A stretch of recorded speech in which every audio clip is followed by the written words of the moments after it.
दादा कारण कॅमेरा मला हात हातात येतो पडून राव कॅमेरा. हा राईट. ओके मला हाताने पडावं लागतंय बालाजी. ओके. ऍडजस्ट करा दादा आजचे दिवस थोडं. हो नाही काही प्रॉब्लेम नाही. चालेल.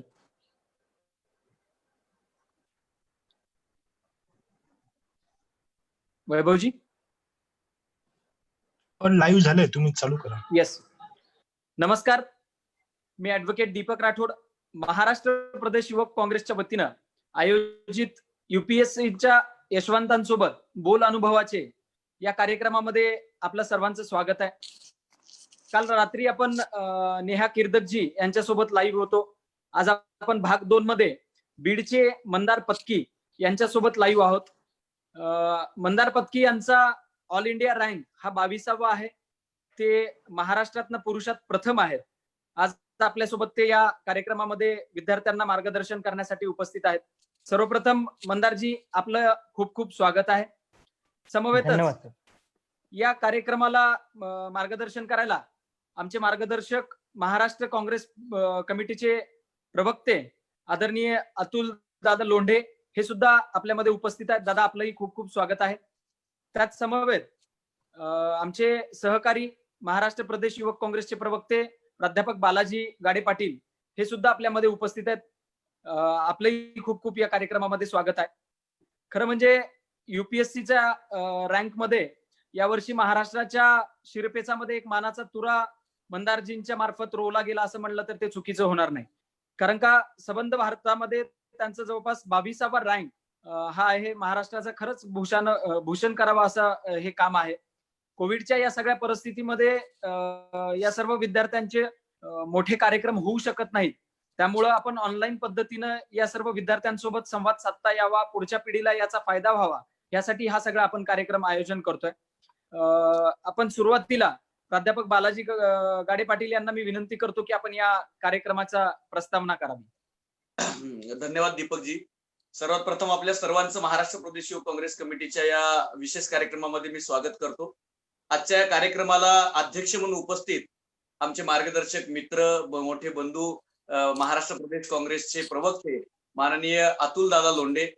या कार्यक्रमाचं विशेष आकर्षण मंदारजी पत्की आणि याचं समन्वय करणारे माझे मित्र, सूत्रसंचालन करणारे माननीय ऍडव्होकेट दीपक राठोड, आपल्या सगळ्यांचं या ठिकाणावरती स्वागत. प्रास्ताविक करत असताना मला सर्व महाराष्ट्राच्या जनतेला आणि विद्यार्थ्यांना सांगायचंय की या देशामध्ये मेहनतीच्या बळावरती आपलं नशीब आजमावून मी जी मेहनत केली आहे त्याचं योग्य चीज होईल, त्याला योग्य न्याय मिळेल अशा ज्या काही परीक्षा आहेत त्यापैकी UPSC त्याचबरोबर MPSC या परीक्षांचा उल्लेख त्या ठिकाणावरती प्राधान्यक्रमानं करावा लागेल, आपण लक्षात घेतलं पाहिजे. संविधानाने ज्या चौकटी तयार केल्या किंवा संविधानाला टिकवण्याचं काम ज्यामध्ये आहे त्यातील सर्वात महत्वाची जबाबदारी या देशातल्या सनदी अधिकाऱ्यांवरती आहे आणि त्याच्या रक्षणासाठी लोकशाही बळकटीकरणाचं काम करण्याची जबाबदारी या देशातल्या राज्यकर्त्यांवरती आहे. राज्यकर्ते आणि प्रशासकीय व्यवस्था ही एकाच नाण्याच्या दोन बाजू आहे आणि या देशाचं संविधान टिकवण्याची जबाबदारी या दोघांच्याही खांद्यांवरती आहे. त्यामुळं प्रशासनात आल्यावरतीही आणि प्रशासनापूर्वीही या दोघांनी एकत्रित राहून काम करणं फार गरजेचं असतं. तरच सर्वांगीण विकास ज्याला म्हणतो ती कल्पना किंवा ती संकल्पना साध्य होते. अन्यथा विकास कागदावरती असतो आणि जनतेमध्ये मात्र सगळीकडे असंतोष निर्माण झालेला असतो. जसे की आपण सध्या पाहतोय की संविधानाचं रक्षण करण्याची जबाबदारी राज्यकर्त्यांबरोबर ज्या प्रशासकीय अधिकाऱ्यांवरती आहे ते प्रशासकीय अधिकारी ज्या वेळेला प्रोपोगंडाचे शिकार बनतात आणि किंवा त्यांच्यावरती दबाव आणला जातो आणि त्यांचा वापर हा लोकशाहीच्या संस्था तोडण्यासाठी केला जातो त्यावेळेला देशात अराजकता कशी मागते माझं ते हे आपण सध्याच्या परिस्थितीमध्ये पाहतोय. म्हणून मी प्रास्ताविक करताना एकच मुद्दा या ठिकाणावरती मंदारजींना सांगेन की उद्या आपण प्रशासनामध्ये सनदी अधिकारी म्हणून ज्या वेळेला रुजू व्हाल त्यावेळेला राज्यकर्ते हे त्यांच्या भूमिका त्या पक्षामध्ये निभावत असताना आपण मात्र संविधानाच्या रक्षणासाठी पुढे जावं हे तुमचा मित्र या नात्याने या ठिकाणावरती मी सांगू इच्छेल. आणि आपल्याकडनं एवढीच अपेक्षा आहे की महाराष्ट्राच्या कानाकोपऱ्यामध्ये आज स्पर्धा परीक्षा प्रचंड एक मोठ्या प्रमाणावरती केली जाते. पण 100 पैकी 100 मुलांना जर विचारलं तर त्यातले 90 मुलं अतुल दादा काय करतोय सांगितलं तर स्पर्धा परीक्षा करतोय असं उत्तर अलीकडच्या काळात येते. त्यामुळे स्पर्धा परीक्षा नेमकी काय आहे या परीक्षांमधले बदल कशा प्रकारचे आहेत, युपीएससीची काठिण्य पातळी काय आहे, एमपीएससीची काठिण्य पातळी काय आहे, क्लासेसची किती आवश्यकता आहे, ऑनलाईन आणि कोरोनाच्या कालखंडामध्ये त्याचा अभ्यास कशा पद्धतीने केला पाहिजे, यावरती आपण बोलावं आणि युवक काँग्रेसच्या माध्यमातून हे सामान्य पोरांपर्यंत जावं ही अपेक्षा आमची होती. म्हणून हा कार्यक्रम मी आणि आमचे माननीय दीपक राठोड या ठिकाणावरती याचं आयोजन आम्ही केलं. आपण वेळ दिलात. अधिकाधिक प्रशासकीय अधिकारी महाराष्ट्रातनं घडावेत.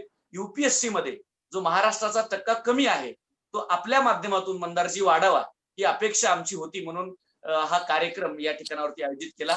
अधिक मी वेळ घेणार नाही. संकल्पना आपल्या समोर मी मांडलेली आहे. मी पुढची सूत्र दीपक राठोड यांच्याकडे देतो. आपण पुन्हा वेळ दिला त्याबद्दल माननीय अतुल दादा आणि मंदारजी आपल्या दोघांचे मी आभार व्यक्त करतो. धन्यवाद. धन्यवाद बालाजी. अतिशय सुंदर असं आपण प्रस्तावना केली की आपला जो उद्देश होता की महाराष्ट्रातल्या विद्यार्थ्यांना मंदारजींसारख्या युपीएससी यशवंतांचा फायदा व्हावा यासाठीच म्हणून ही सगळी संकल्पना महाराष्ट्र प्रदेश युवक काँग्रेसच्या वतीनं प्रदेशाध्यक्ष सत्यजित दादा यांच्या संकल्पनेतनं हा सगळा कार्यक्रम होतोय.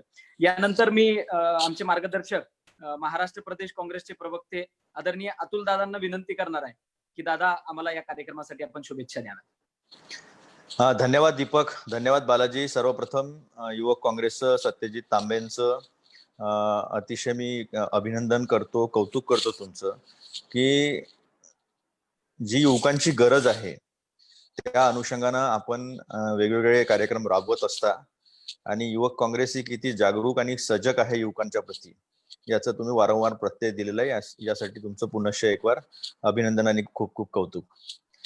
मंदारजी तुमचंही खूप खूप अभिनंदन. या परिस्थितीमध्ये आपण परीक्षा पास झालात. त्याची काठिण्य पातळी म्हणण्यापेक्षा मी असं म्हणणार नाही ती खूप कठीण परीक्षा आहे असं म्हणणार नाही मी, पण ती तुमचं डिटर्मिनेशन, ती तुमचं पेशन्स, ती तुमचं परजर्वरन्स या सगळ्या गोष्टी चेक करणारी परीक्षा आहे. आणि ही ती परीक्षा खूप म्हणजे त्याला असं आईन्स्टाईनच्या लेवलचा IQ लागतो वगैरे जे असं काही समाजामध्ये आहे तसं काही नाहीये. मला असं वाटतं की कॉमन सेन्स ज्याचा चांगला आहे त्याच्यासाठी ही परीक्षा आहे. आणि या परीक्षेमध्ये मी एवढं सांगू इच्छिला, आता मला ती परीक्षा देऊन सगळं होऊन माझं आता 15 वर्ष झालेली आहेत.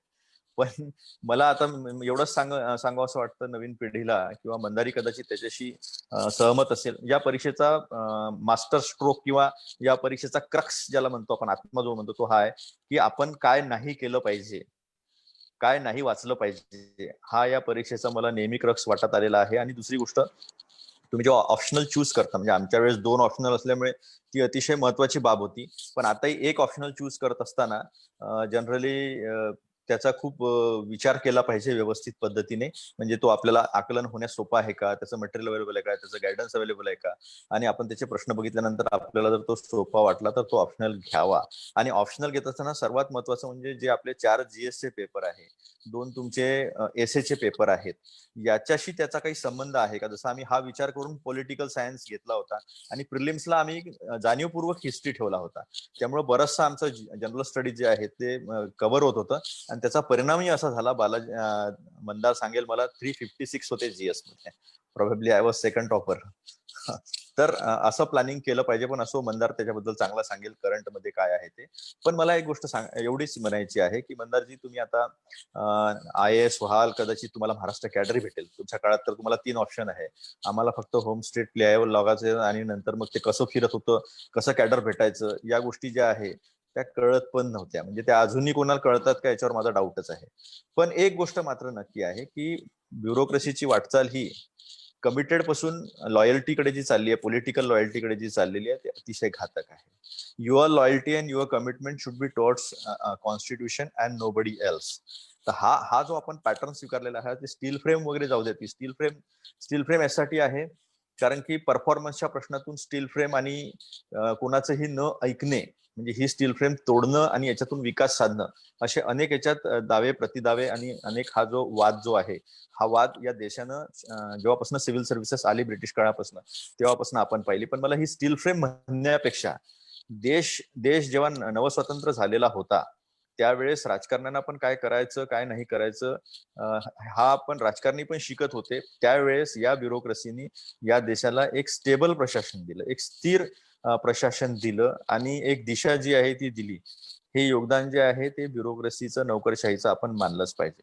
पण आजच्या काळामध्ये मात्र मला जे विद्यार्थी बघत असतील त्यांना एवढंच सांगायचं आहे की तुम्हाला खऱ्या अर्थानं प्रशासनामध्ये जायची इच्छा असेल तरच तुम्ही सिव्हिल सर्व्हिसेसमध्ये या. शेवटी किती आमच्या वेळेस 286, 350, 421 वॉज द हायेस्ट फिगर, तेवढ्याच रिक्रुटमेंट निघायच्या.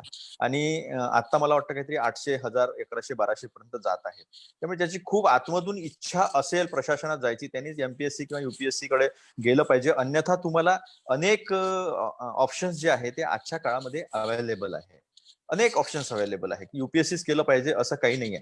कारण की जो तो युपीएससीच्या मागे लागल्यामुळे काय झालेलं आहे की जे अवेलेबल पोटेन्शियल आहे देशामधलं किंवा महाराष्ट्रामधलं, ते अवेलेबल पोटेन्शियल ते वयाच्या 30-32 पर्यंत सारखं त्या युपीएससी मध्ये प्रिपरेशन केल्यामुळे करत असल्यामुळे जी प्रोडक्टिव्हिटी आणि जे असेट्स निर्मिती देशामध्ये आणि महाराष्ट्रामध्ये झाली पाहिजे त्याला कुठेतरी खीळ बसते आहे असं माझं प्रामाणिक मत आहे. मी कोणाला अडवणार नाही. मी कोणाला असं म्हणणार नाही की तुम्ही युपीएससी केलं नाही पाहिजे. पण खूप आतमधनं इच्छा असेल सामाजिक सेवेची, खूप आतमधनं इच्छा असेल की आपल्याला खरंच काहीतरी करायचं आहे, पदावर बसून सिस्टम मध्ये जाऊन खरंच काहीतरी करायचं आहे, हा मुद्दा जर असेल तर तुम्ही नक्की युपीएससी कडे आलं पाहिजे. तो एक चांगला मार्ग आहे.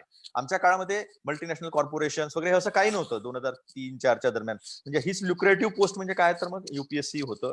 तेवढाच एक प्रश्न. खूप आदर्शवादाच्या मागे जाण्यापेक्षा व्यावहारिक विचार केला पाहिजे. तुम्हाला इतर क्षेत्रामध्ये कोणी चांगलं पेंटिंग करत असेल, कोणी चांगलं गाणं म्हणत असेल, कोणी चांगला इंजिनियर असेल, कोणी चांगला कोणाचं माइंडसेट रिसर्च मधलं असेल, तर या सगळ्या फील्डला इतका मोठा वाव आहे. दीपक आणि बालाजी तुम्हाला दोघांनाही मी सांगतो, इतका मोठा वाव आहे की सगळ्यांनीच युपीएससी कडे जावं आणि त्या भाऊगर्दीमध्ये सगळ्यांनी त्या गर्दीचा एक भाव व्हावा असं मला वाटत नाही. म्हणजे माझं सांगणं हेच आहे की बा don't be a part of crowd mentality जी आहे, तुम्ही त्या क्राऊडचा एक भाग बनू नका.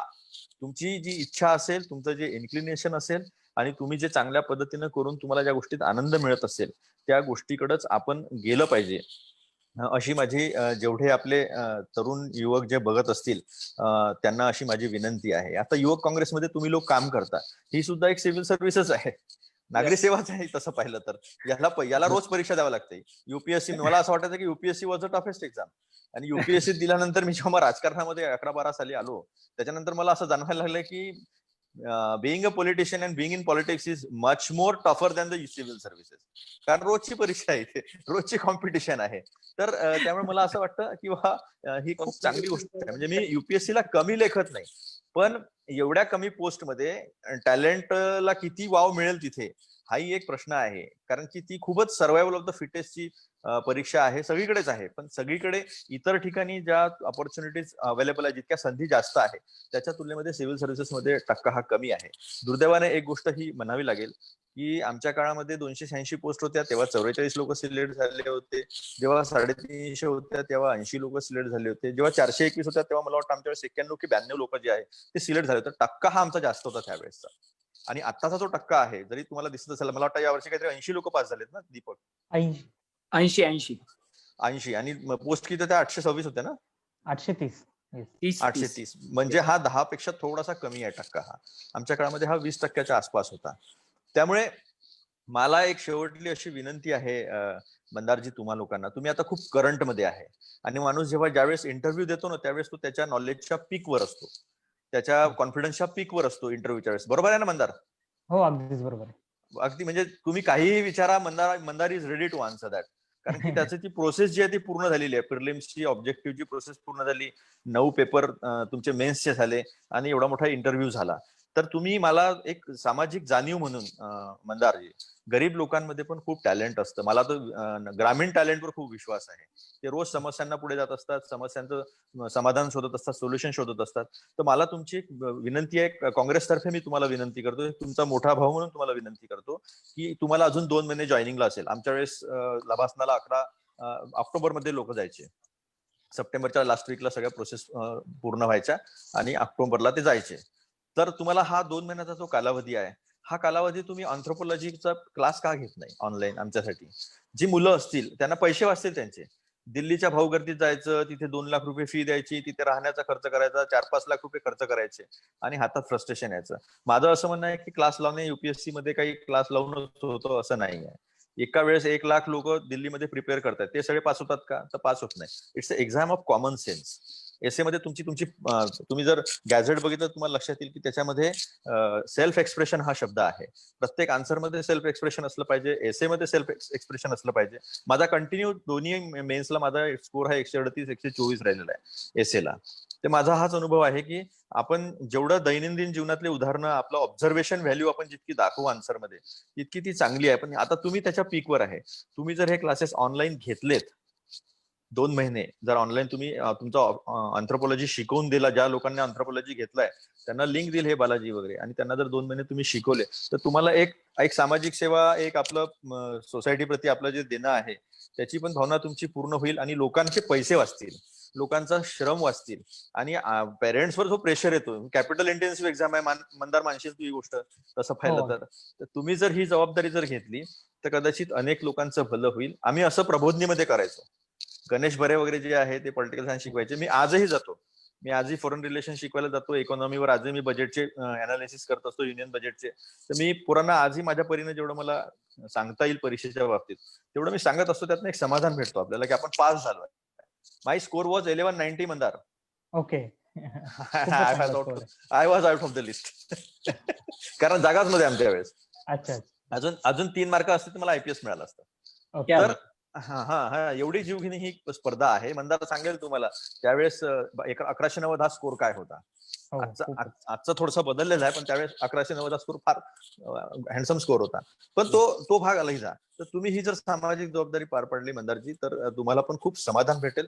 त्याच्यामधनं एक चांगली चळवळ जी बिहारमध्ये युपीएससीची चळवळ आहे, बँक प्रोबेशनरी ऑफिसरची चळवळ आहे, ती चळवळ महाराष्ट्रामध्ये होईल. ती चळवळ आहे महाराष्ट्रामध्ये. पण ही जी प्रथा आहे, आता टेक्नॉलॉजीचा फायदा घेतला पाहिजे. तुमचे भव्य दिव्य सत्कार आम्ही करू, त्याला काही तुम्ही चिंता करू नका. कोरोना संपला की सोडणार नाही आम्ही तुम्हाला, कारण असे आदर्श समाजासमोर आपण आणलेच पाहिजेत.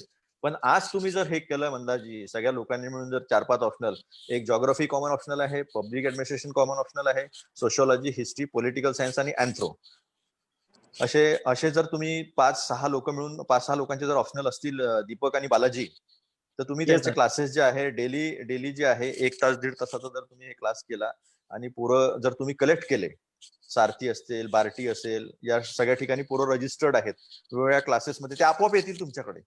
तर त्या पोरांना रिअल टाइम गायडन्स मिळेल. मी तुम्हाला सांगतो, पीएचडीचा लेक्चरर जे शिकवू शकणार नाही ते हा मंदार शिकवेल अँथ्रोपॉलॉजीमध्ये. एवढं ते युपीएससी मध्ये माणूस परफेक्ट होऊन जातं. तर माझी तुम्हाला सगळ्यांना विनंती आहे, तुमचं पुनश्च एकदा खूप खूप अभिनंदन बालाजी आणि दीपक आणि सत्यजित तांबेजी.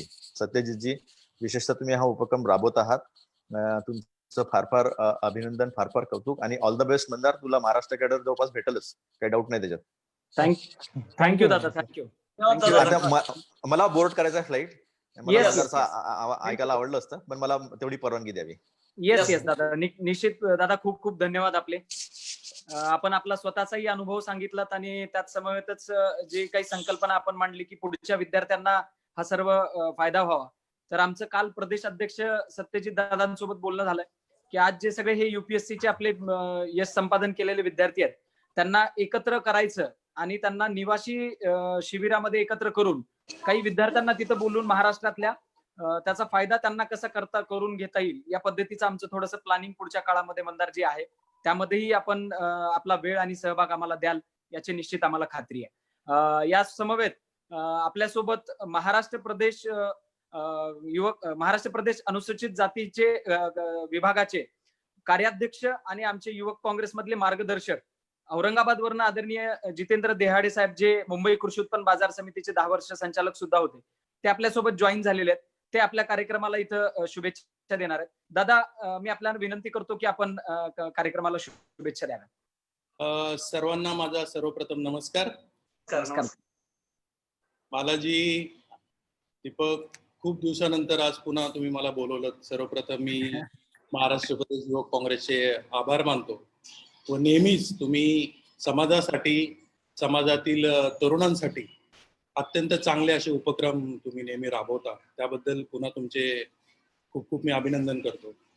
महाराष्ट्र प्रदेश युवक काँग्रेसचे सन्माननीय अध्यक्ष माझे मित्र सत्यजित तांबे यांनी नेहमीच खूप चांगले उपक्रम या कोरोनाच्या पार्श्वभूमीवरती आयोजित केले. त्यामध्ये ऑनलाईन व्याख्यानमाला असतील त्यात प्रामुख्याने बालाजी गाडे यांनी या सगळी धुरा ही ऑनलाईन व्याख्यानमालेची सांभाळली. आणि आजचा म्हणजे आजपासून तुम्ही जो कार्यक्रमाला सुरुवात करत आहात, युपीएससीचे जे आपले सगळे तरुण सहकारी आहेत ज्यांनी चांगलं यश तिथं संपादित केलं, त्यामध्ये आजच्या कार्यक्रमामध्ये तुम्ही आपले तरुण सहकारी मंदार पत्की हे आहेत. सर्वप्रथम मी त्यांचं अभिनंदन करतो. आमच्या अनुसूचित जाती विभागाच्या वतीने सुद्धा मी त्यांचं खूप खूप अभिनंदन करतो. धन्यवाद सर. मित्रांनो, आपण जर बघितलं असेल की या युपीएससीच्या परीक्षेमध्ये आपल्या सर्व मराठी तरुणांनी अतिशय चांगलं असं यश तिथे संपादन केलं. कारण सगळ्यांची इच्छा असते की आपण एमपीएससी करावं, युपीएससी करावं. माझी सुद्धा बालाजी खूप इच्छा होती मी युपीएससीची परीक्षा द्यावी. आणि मंदारला मला सांगायला आवडेल की मंदार, मी एमएससी बॉटनी आणि पीएचडी इन बॉटनी आहे. ओके. मला आठवतंय की मला एमएससी नंतर युपीएससीची परीक्षा द्यायची होती आणि मी दिल्ली येथे राऊस करिअर अकॅडमीला ऍडमिशन घेण्यासाठी सुद्धा गेलो होतो. परंतु काय होतं की आपल्या मराठी जो तरुण असतो, आता मी सुद्धा ग्रामीण भागातून आलो, माझं जिल्हा परिषदेच्या शाळेमध्ये शिक्षण झालं, परंतु आपल्याला मार्गदर्शन हे खूप महत्वाचं असतं. आपण कुठले काम करत असतो त्यावेळेस आपल्याला करिअर निवडताना मार्गदर्शन हे खूप महत्वाचं असतं. माझे वडील कैलासवासी अंकुशराव देहाडे हे LLM होते. त्यांनी मला सांगितलं की बेटा तू एमएससी नंतर तू युपीएससीच्या एक्झाम कर. तर त्यावेळेस मी युपीएससीचं प्रिपरेशन करायला लागलो.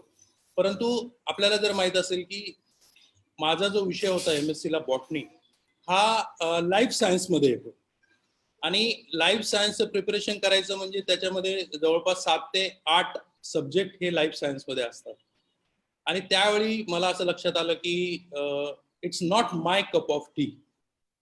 त्यामुळं आणि बऱ्याच घरच्या जबाबदाऱ्या होत्या, इच्छा असून सुद्धा युपीएससीची परीक्षा मला देता आली नाही. त्यामुळं मी पीएचडी केली. पीएचडी केल्यानंतर असं वाटत होतं की पुन्हा आपण परीक्षा द्यावी, परंतु अनपेक्षितपणे वडिलांचं निधन झालं आणि मला राजकारणात यावं लागलं.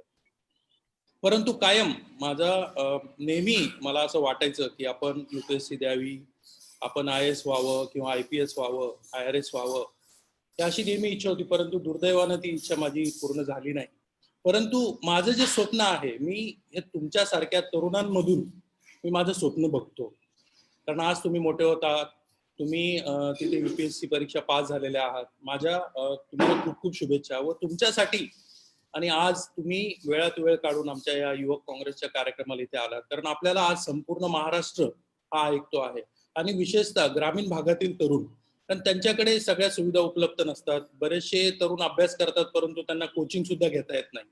परंतु आपल्यासारखे जे सक्सेसफुल स्टुडंट आहेत त्यांचं मार्गदर्शन त्यांच्यासाठी खूप महत्वाचं आहे. मी आजच्या कार्यक्रमामध्ये मी जास्त वेळ घेणार नाही, कारण मला माहिती आहे मंदारजी आपल्याला या सगळ्या तरुणांना ऐकायचंय. मी युवक काँग्रेसच्या माझ्या सगळे सहकारी दीपक राठोड जे असतील, बालाजी गाडे पाटील असतील आणि सत्यजित तांबे जे असतील, यांचं मी आभार मानतो की त्यांनी मला या कार्यक्रमाला बोलावलं व मला सन्मान दिला. त्याबद्दल मी त्यांचे आभार व्यक्त करतो. खूप खूप शुभेच्छा तुम्हाला मंदारजी. थँक्यू. धन्यवाद सर. धन्यवाद. धन्यवाद दादा. अतिशय वेळात वेळ काढून आपण इथे जॉईन झालात आणि आम्हाला शुभेच्छा दिलात. यानंतर ज्यांना ऐकायला सर्व विद्यार्थी प्रेक्षक आज आपल्यासोबत उपस्थित आहेत, ते या कार्यक्रमाचे मुख्य आकर्षण ऑल इंडिया रँक ज्यांचा युपीएससी मध्ये 22 आहे आणि महाराष्ट्रात मध्ये ते पुरुषांमधनं प्रथम आहेत. अतिशय सुंदर असा त्यांचा इंटरव्ह्यू मी पाहिलेत मागा अनेकदा.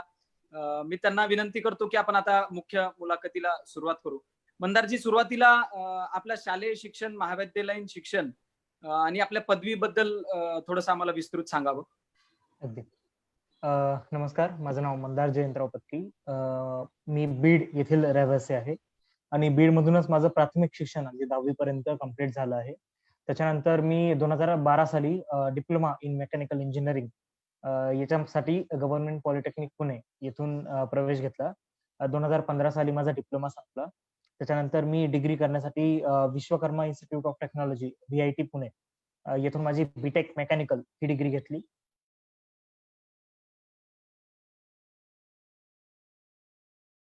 मे 2018 पासून मी युपीएससी फुल टाइम प्रिपरेशनला सुरुवात केली आणि आज म्हणजे 2019 पर्यंत मी त्याचं प्रिपरेशन केलं आणि कुठेतरी 1 वर्ष फुल डेडिकेटेड प्रिपरेशन झालं. तर असा एक एकंदरीत प्रवास होता. Okay, okay. मंदारजी, आम्ही ऐकलं होतं की तुम्ही 8वी क्लासमध्ये असतानाच आपल्या रूमच्या दरवाजावरती एक प्लेट लावली होती आणि त्याच्यावरती आपण लिहिलं होतं की be aware you are knocking a door of IAS officer. म्हणजे 8वी क्लासमध्ये आपण एवढं कॉन्फिडंट होतात की आपण IAS होणार. याबद्दल काय सांगाल? हा कॉन्फिडन्स कसा आला आणि ह्या पुढच्या विद्यार्थ्यांनी कशा पद्धतीने हा कॉन्फिडन्स आणला पाहिजे आणि तो टिकवला पाहिजे? म्हणजे 8वी अगदी. क्लासपासून आजपर्यंत आपण तो कॉन्फिडन्स टिकवला आणि आज खऱ्या अर्थाने ती पाटी तुमच्या दरवाजावरती लावण्याची वेळ आली आहे असं मला वाटतं. तर ती त्याच्याबद्दल काय सांगाल आपण? अगदीच सर.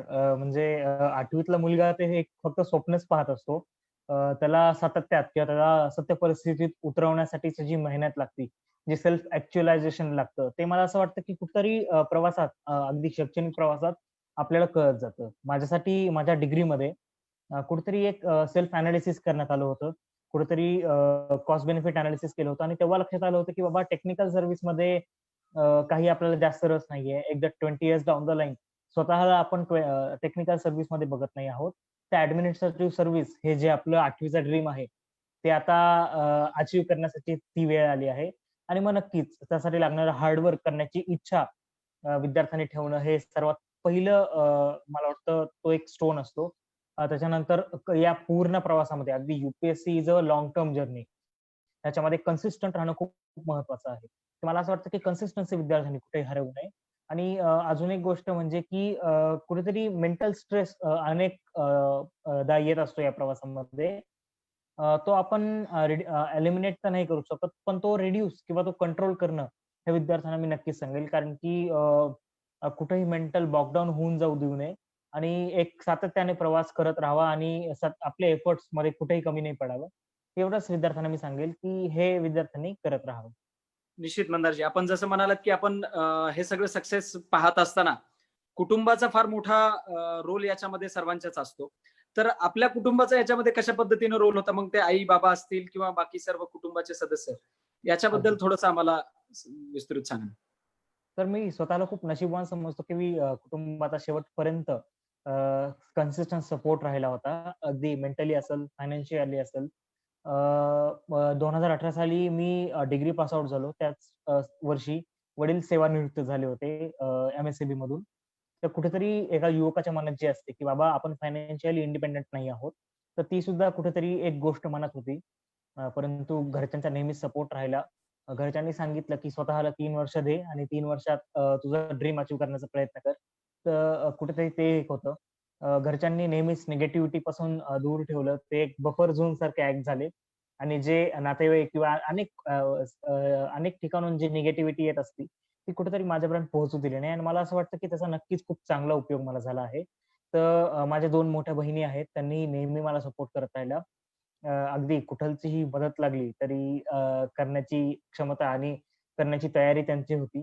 तर मला असं वाटतं की नेहमीच आणि एक कुठेतरी सपोर्ट सिस्टम या प्रवासामध्ये खूप गरजेची असते. कारण की हा प्रवास तुमच्या अनेक पर्सनॅलिटी ट्रेट्स या टेस्ट करत असतो. तुमची मेंटल टफनेस टेस्ट करत असतो.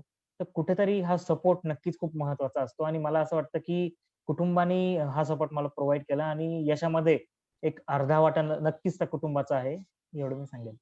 निश्चित.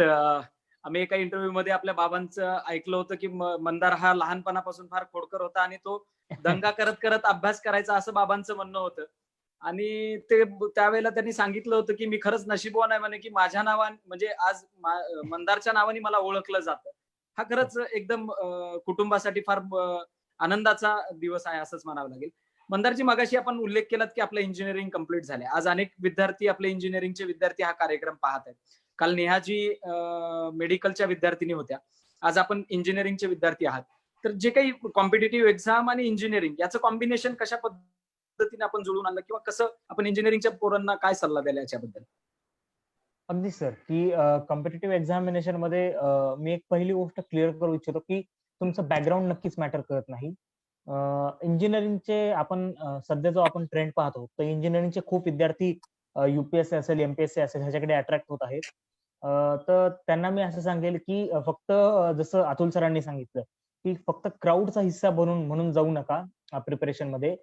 कुठंतरी स्वतःच्या कॅपॅबिलिटीज अनालाइज करा, स्वतःच्या कॅपॅसिटीज अनालाइज करा आणि तुम्हाला या सर्व्हिसमध्ये यायचं का आहे ते रिझन आणि ते मोटिवेशन खूप महत्वाचं आहे. तर पहिल्यांदा ते रिझन शोधा, ते मोटिवेशन शोधा. दुसरी गोष्ट की या प्रवासामध्ये प्लॅनिंग खूप महत्वाचं आहे.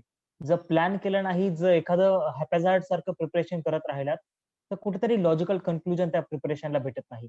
तर दुसरा सल्ला मी विद्यार्थ्यांना असा देईल की कुठेतरी प्लॅनिंग खूप महत्वाचं आहे. तिसरी गोष्ट की हार्डवर्क करण्याची क्षमता विद्यार्थ्यांमध्ये असली पाहिजे. अनेक विद्यार्थी मी असे बघितले आहेत, स्पेशली इंजिनिअरिंगचे विद्यार्थी, की इंजिनिअरिंगचा अभ्यास आणि युपीएससीचा अभ्यास ह्या दोन खूप वेगळ्या गोष्टी आहेत, की दोघांचाही बेसिक डिमांड्स वेगळे आहेत. बेसिक टाइम टेबल सुद्धा दुसरा अत्यंत वेगळा आहे. इंजिनिअरिंगच्या विद्यार्थ्यांना सुरुवातीला ह्युमॅनिटीचे सब्जेक्ट थोडेसे समजण्यासाठी कठीण जातात. तर कुठेतरी पेशन्स ठेवावे विद्यार्थ्यांनी, कुठेतरी हार्डवर्क करण्याची इच्छा ठेवावी, हे सुद्धा खूप महत्वाचे आहे. आणि जसं मी आधी सांगितलं, की कन्सिस्टन्सी या प्रवासात खूप महत्वाचे आहे. स्पेशली इंजिनिअरिंगच्या विद्यार्थ्यांना जो प्रॉब्लेम येतो, की एक्झामच्या आदल्या रात्रीपासून अभ्यास करण्याची सवय असती. तर ती सवय नक्कीच युपीएससी मध्ये अगदीच विद्यार्थ्यांनी सोडावी असं मी त्यांना ऍडवाइस करेल. आणि कुठेतरी बाबा एक मॅक्रो प्लॅन, की महिन्याला एक प्लॅन कसा असावा आणि एक मायक्रो प्लॅन, की दिवसाला माझे टार्गेट्स काय आहेत, हे सेट जर विद्यार्थ्यांनी केलं तर नक्कीच एक कुठेतरी डायरेक्शनल प्रिपरेशन असेल असं मला वाटतं. निश्चित मंदारजी, आपण म्हणलेलं खरं आहे की इंजिनिअरिंगच्या विद्यार्थ्यांना एका रात्रीमध्ये अभ्यास करून पेपर काढायची सवय. आम्ही स्वतः इंजिनियर होतो, म्हणजे माझी मेकॅनिकल इंजिनिअरिंग डिग्री झाली, आम्ही असंच करायचो. मी याच्या संलग्न एक प्रश्न विचारू इच्छितो की युपीएससीचा जो अभ्यास आहे तो आपण डिग्रीच्या सोबतच सुरुवात केली होती का मग डिग्रीच्या नंतर, म्हणजे विद्यार्थ्यांनी कसं प्लॅन केलं पाहिजे याच्याबद्दल? सर, माझा एक्सपिरियन्स असा होता की मी डायरेक्ट सेकंड इयरला माझा डिप्लोमा झाल्यामुळे मला डिग्रीला ऍडमिशन भेटले. तर सेकंड इयरला खूप अनेक गोष्टी होत्या, तर तेव्हा काही प्रिपरेशनला सुरुवात जमली नाही. थर्ड इयर ऑफ इंजिनिअरिंग मी कुठेतरी ड्रीम आहे ते परत बघण्यासाठी सुरुवात केली. एका ठिकाणी मी वीकेंड बॅच लावली होती. पण अभ्यास थोडासा माझ्या इंजिनिअरिंगच्या अभ्यासामुळे युपीएससीचा अभ्यास काही सुरू झाला नाही. पण फायनल इयर ऑफ इंजिनिअरिंग नक्कीच मी फुल प्रिपरेशन करायला सुरुवात केली. अगदी दिवसाचे 4 तास मी वेगळे काढायचो. त्याच्यात मी फायनल इयर ऑफ इंजिनिअरिंग मध्ये पूर्ण माझे बेसिक एनसीईआरटी जे आहेत ते कंप्लीट केले. मे 2018 पर्यंत माझे एनसीईआरटीज कंप्लीट होते आणि त्यांच्या काही प्रमाणात नोट्स देखील काढल्या होत्या. मे 2018 पासून माझं इंजिनिअरिंग संपलं आणि मी माझं फुल टाइम प्रिपरेशनला सुरुवात केली. तर डिसेंबर 2018 पर्यंत एक प्लॅन असा केला होता, की माझा जो ऑप्शनल सब्जेक्ट आहे, तो मी निवडेल देखील आणि त्याचा माझ्या नोट्सही तयार असतील. तर माझं प्रिपरेशन ऑप्शनलचं कंप्लीट झालं होतं. जनरल स्टडीजचे काही विषय आहे, त्यांची ओळख डिसेंबर 2018 पर्यंत झाली होती. आणि मग जानेवारीपासून प्रिलिमिनरी एक्झामिनेशनची तयारी सुरू केली आणि मे 2019 पर्यंत प्रिलिमिनरीचं पूर्ण प्रिपरेशन केलं आणि मग ती युपीएससीची एक सायकल सुरू झाली. तर असा माझा एकंदरीत इंजिनिअरिंग आणि त्याच्यानंतरचा प्रवास होता. अच्छा. निश्चित मंदारजी, महाविद्यालयीन जीवनामध्ये तरुण हे पर्सनॅलिटी डेव्हलपमेंट म्हणजे व्यक्तिमत्व विकासाचा विषय असेल किंवा वाचन असेल याच्यावरती जास्त म्हणजे भर दिला जात नाही, परंतु युपीएससी मध्ये या सर्व गोष्टींचं फार महत्व आहे असं वाटतं. तर याच्याबद्दल आपण विद्यार्थ्यांना काय सल्ला द्याल की महाविद्यालयीन जीवनाच्या नंतर या गोष्टींमध्ये कशा पद्धतीने डेव्हलपमेंट झाली पाहिजे? अगदी सर. जसं तुम्ही म्हणालात, की वाचनाची अत्यंत जास्त गरज आहे. पहिली गोष्ट की 12 तास अभ्यासाला बसण्याचा स्टॅमिना विद्यार्थ्यांनी डेव्हलप केला पाहिजे. कुठेतरी आपल्या अकॅडमिक्समध्ये तो आपल्याकडे नसतो, की 12 तास आपण शक्यतो कधी बसत नाहीत. एक हार्डली 6 ते 7 तास अभ्यास आपला होत असतो. तर ती सवय लावून घेणं खूप महत्वाचं असतं. तो पहिला मुद्दा आहे.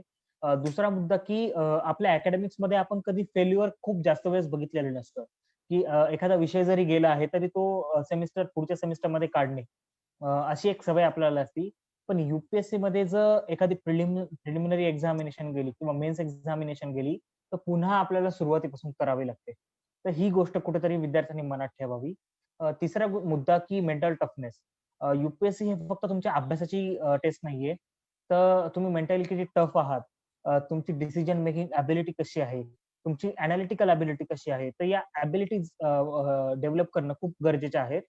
तर विद्यार्थ्यांनी फक्त वाचन वाचन नाही करावं असं मला वाटतं. तर या ॲबिलिटीज, या पर्सनॅलिटी ट्रेट्स कुठेतरी चांगल्या डेव्हलप कराव्यात. ह्याच्याकडे विद्यार्थ्यांनी लक्ष द्यावं. युपीएससीच्या प्रवासामध्ये मला असं वाटतं की डायरेक्शन खूप महत्वाची आहे. हार्डवर्क तर नक्कीच लागतं, पण ते हार्डवर्क एका प्रॉपर डायरेक्शनकडे गेलं, तर त्याचं चांगलं प्रोडक्टिव्ह युटिलायझेशन होतं असं मला वाटतं.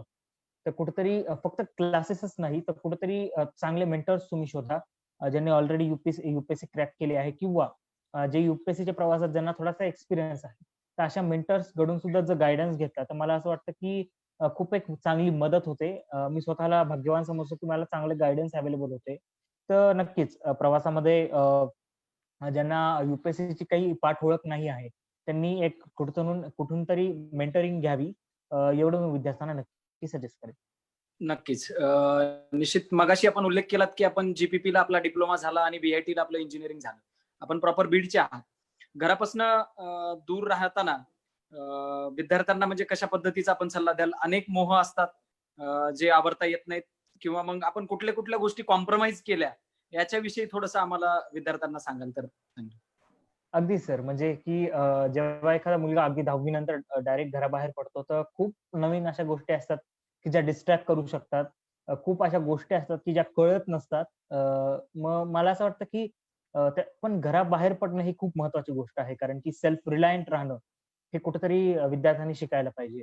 विद्यार्थ्यांना एक ऍडवाइस करेल मी की मोह बरेच आहेत. व्यसनाधीन बरेच मुलं होतात. त्याच्याकडे अट्रॅक्शनही युथ माइंड जे असतं, तर त्याच्याकडे अट्रॅक्ट होतं, नक्कीच होतं. पण विद्यार्थ्यांनी एक लक्षात घ्यावं की आपल्या आई-वडिलांनी आपल्याला घराबाहेर पाठवलं कशासाठी आहे? आपल्याला पुढे जाऊन लाईफमध्ये करायचं काय आहे? आणि बाबा मी जे अट्रॅक्शन्स बघतो आहे, ते मला या प्रवासात कुठे मदत करणार आहेत का? तर नक्कीच ते कुठेही मदत करणार नाहीयेत विद्यार्थ्यांना.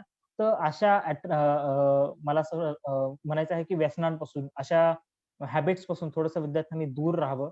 एक आर्म लेंथ डिस्टन्स त्यांच्यापासून ठेवावा, आणि कुठेतरी चांगले पियर्स, चांगले मित्रमंडळ विद्यार्थ्यांनी सभोवताली गोळा करावे, आणि चांगल्या सवयी जर लावून घेतल्या आणि स्वतःचं सेल्फ पॅरेंटिंग किंवा सेल्फ डिसिप्लिन असेल, तर मला असं वाटत नाही की कोणचंही अट्रॅक्शन तुम्हाला बळी पाडू शकेल. तर ते सेल्फ पॅरेंटिंग जेव्हा आपण बाहेर असतो, जेव्हा आपण इंडिपेंडंट असतो, ते खूप महत्वाचं आहे असं मला वाटतं. निश्चित. मगाशी आपण स्पर्धेबद्दल उल्लेख केला की याच्यामध्ये दिवसेंदिवस स्पर्धा फार वाढत चाललेली आहे. आपल्याला वाटतं की ही स्पर्धा परीक्षेची तयारी करत असताना याच्यामध्ये एखादा विद्यार्थ्याचा बॅकअप प्लॅन सुद्धा असला पाहिजे? सर अगदीच. कारण की एक गोष्ट लक्षात घ्या, की या स्पर्धा परीक्षांमध्ये 99% फेल्युअरचे चान्सेस आहेत. म्हणजे स्टॅटिस्टिकली सुद्धा, की 4,00,000 मुले प्रिलिमिनरी एक्झामिनेशनला बसत आहेत. त्याच्यातील 11,000 मुले सिलेक्ट होत आहेत. 11,000 मुले मेन्स एक्झामिनेशन लिहित आहेत, आणि त्यातले 2300 मुले फक्त इंटरव्ह्यूसाठी सिलेक्ट होत आहेत. आणि त्या 2300 मुलांमधून 830 मुले फायनल लिस्टमध्ये येत आहेत.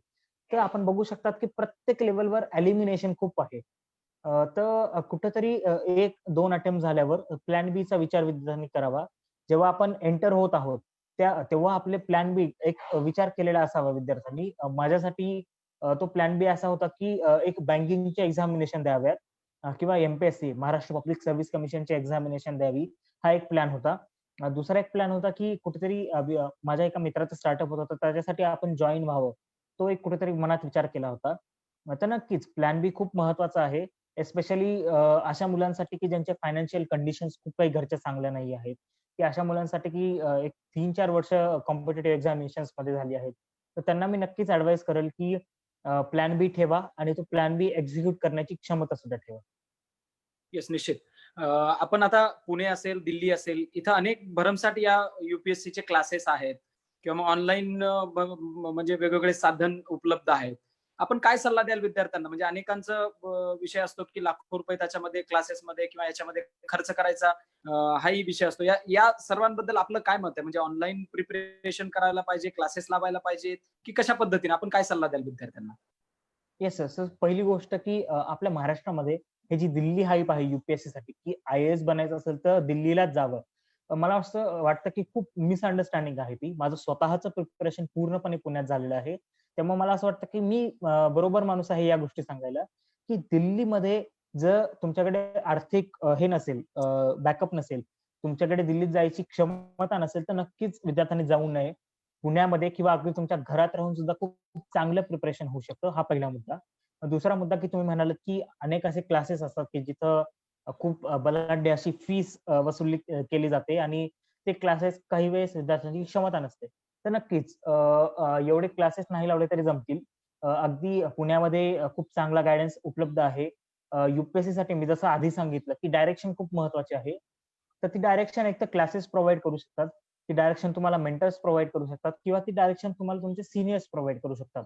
तर त्यांची फायनान्शियल कॅपॅसिटी असेल त्यांनी क्लासेस जॉईन करण्यास काही हरकत नाही. क्लासेसला अगदीच निगेटिव्ह व्ह्यू मध्ये पाहून सुद्धा चालणार नाही, कारण की खूप चांगला गायडन्स सुद्धा क्लासेसमधून भेटतो काही. तर ते विद्यार्थ्यांनी प्रत्येकाने स्वतःच्या सेल्फ अनालिसिस करून ठरवावे, की बाबा माझ्याकडे तेवढी फायनान्शियल कॅपॅसिटी आहे का? फायनान्शियल कॅपॅसिटी असेल, तर मला क्लासेस लावण्याची खरंच गरज वाटते आहे का? किंवा सेल्फ प्रिपरेशन मधून माझं ही तयारी होणार आहे. तर या सर्व गोष्टी कुठेतरी विद्यार्थ्यांनी अॅनलाईज कराव्या आणि त्याच्यातून एक कुठेतरी चांगला डिसिजन घ्यावा. फक्त एक गोष्ट मी सांगेल, की जर फायनान्शियल कॅपॅसिटी नसेल, तर आपल्या पालकांना किंवा आपल्या पॅरेंट्सला तुम्ही जास्त स्ट्रेस करू नका, की बाबा मला आय-ए-एस बनायचं आहे आणि माझी फीस भरा. कर्ज काढा पण फीस भरा. तर तेवढं विद्यार्थ्यांनी स्ट्रेस देऊ नये असं मला वाटतं. निश्चित. याच्यामध्ये आपण सेल्फ प्रिपरेशन बद्दल विषय निघाला. मग त्याचं एक वेळापत्रक बनलं पाहिजे का? आपण बनवलं होतं का? आणि विद्यार्थ्यांनी कशा पद्धतीने वेळापत्रक बनवताना त्याच्यामध्ये कुठल्या गोष्टींची काळजी घेतली पाहिजे, असं आपण याबद्दल काय सांगाल? अगदी सर. पहिल्यांदा माझा अनुभव सांगतो. पहिल्यांदा जेव्हा प्रिपरेशन सुरू केलं होतं फुल टाईम मे 2018 मध्ये, तर तेव्हा प्लॅन नव्हता. तर तेव्हा नेमकं कळत नव्हतं, की करतो काय आहे आपण? की एका दिवसाला एक विषय वाचतो आहे, दुसऱ्या दिवसाला वाटतोय आणि पुढच्या आठवड्यात बघितलं तर ते लक्षातच काही राहत नाही आहे. तर तेव्हा एक लक्षात आलं, की बाबा कुठेतरी प्रॉपर प्लॅनिंग असणं खूप महत्वाचं आहे. तर नक्कीच मी विद्यार्थ्यांना ॲडवाइस करेल, की एक प्लॅन तुमचा नक्कीच असायला पाहिजे. मी जनरल विद्यार्थ्यांना ॲडवाइस करत असतो, की एक मॅक्रो प्लॅन, की महिन्याला माझं टार्गेट काय आहे आणि एक मायक्रो प्लॅन, की दिवसाला बाबा मी करणार काय आहे? आणि त्याहूनही पुढे, की मी स्लॉट्स दिवसाला ठेवायचो, की morning slot, afternoon slot, evening slot आणि नाईट स्लॉट. त्या प्रत्येक स्लॉटमध्ये मला कोणता विषय करायचा आहे, की मला इव्हनिंग स्लॉटमध्ये थोडंसं आळस यायचा. तर तिथं करंट अफेअर्स किंवा न्यूजपेपर रीडिंग मी ठेवायचो.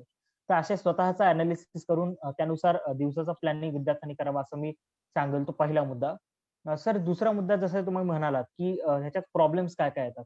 तर मी अनेक विद्यार्थी असे पाहिले आहेत, की खूप ऑप्टिमिस्टिक असे प्लॅन्स असतात, की बाबा पूर्ण 10 एखादे चॅप्टर्स एकाच दिवसात संपवायचे आहेत. तर तसे प्लॅन्स नेहमी एक्झिक्यूट होत नाहीत. तर प्लॅन्स असे करा, की ते रिअलिस्टिक असतील.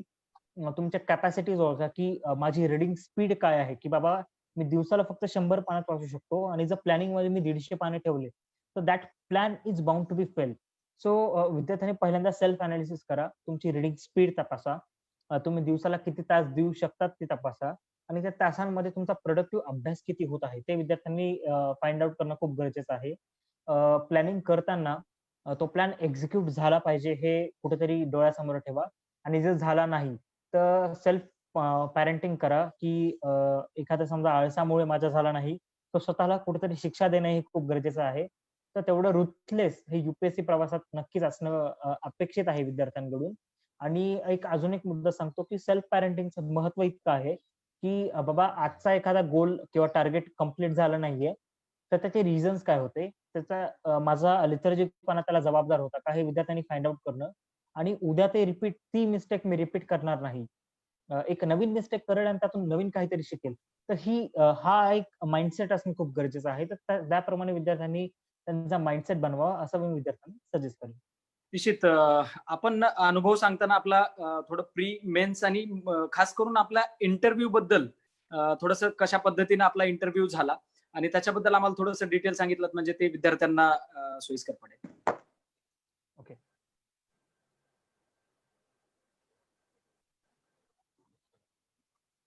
I am very sorry. Yes, it's okay. अगदी सर. प्रिलिमिनरी एक्झामिनेशन पहिल्यांदा सांगेल मी. येस. प्रिलिमिनरी एक्झामिनेशनचा अभ्यास मी जानेवारी 2019 रोजी सुरू केला. प्रिलिमिनरीमध्ये 2 गोष्टी खूप महत्त्वाच्या असतात, की तुमचं नॉलेज आणि दुसरं असतं, की तुमचं टेस्टिंग. तुमच्या स्किल्स काय आहेत. तर विद्यार्थ्यांना मी खूप असं बघितलं आहे, की तुम्ही नॉलेज पार्टवर खूप जास्त भर देतात. पण यू-पी-एस-सीच्या प्रिलिमिनरी एक्झामिनेशनमध्ये तो एक फ्रेशर असेल, फर्स्ट अटेम्प्टर असेल किंवा तो सीनियर असेल, 40 ते 50 व्यतिरिक्त जास्त नॉलेज विद्यार्थ्यांकडे नसतं. बाकीचा प्रश्न हे आपल्याला ट्रिक्स करून, लॉजिक्स अप्लाय करून सॉल्व्ह करावे लागतात. तर त्या टेक्निक बिल्डिंगकडे विद्यार्थ्यांनी नक्कीच लक्ष द्यावं. माझा प्रवास जो होता, की एक अराउंड 40 कॉम्प्रिहेन्सिव्ह टेस्ट मी सोडवल्या आहेत प्रिलिमिनरीसाठी आणि 50 ते 60 सेक्शनल टेस्ट मी सोडवल्या आहेत.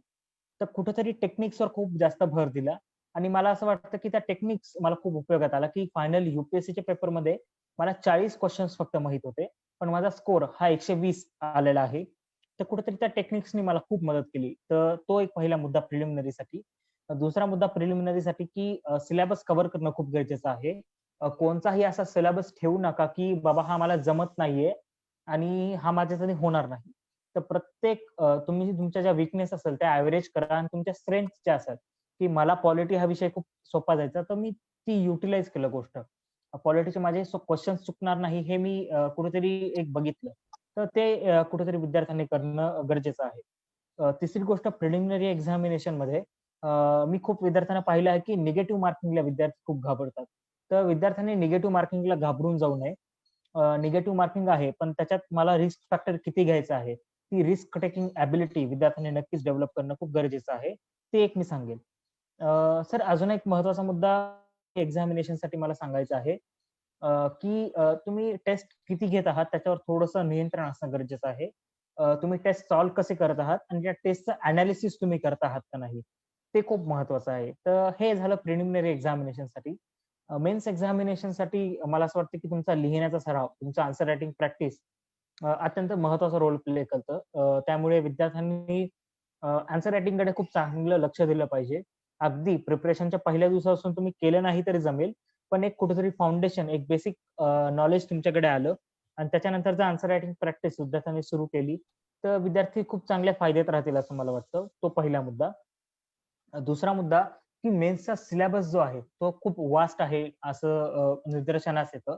तर त्यासाठी ईच अँड एव्हरी सिलेबस पॉइंटसाठी तुमच्या नोट्स असणं गरजेचं आहे. तर स्टँडर्ड बुक लिस्ट नेटवर अवेलेबल आहे. तीच बुक लिस्ट सगळे रेफर करतात.